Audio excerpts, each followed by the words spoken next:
Russia-Ukraine war has doubled household energy costs worldwide, says a new study.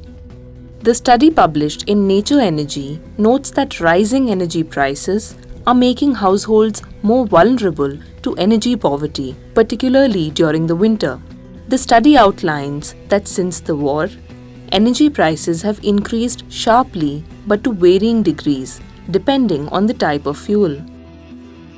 Researchers modeled the direct and indirect impacts of increased energy prices in 116 countries, covering 87.4% of the global population.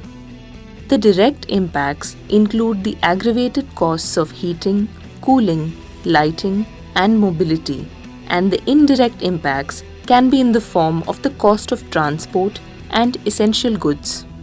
The study observed that total energy costs for households have increased as much as 113%. This has contributed to an increase of 2.7 to 4.8% in global household expenditure, forcing households to find other sources of income just to maintain their current living standards.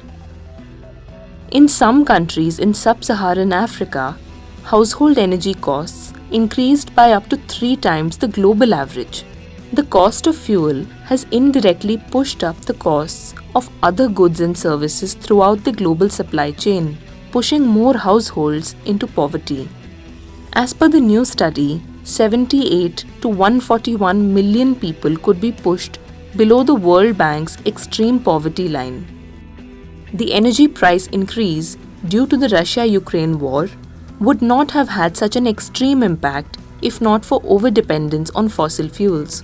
Despite multiple global treaties and agreements to reduce carbon emissions, the slow and hesitant progress in the energy transition is reflected in the dependency on fossil fuel imports and has amplified the severity of the cost of living crisis.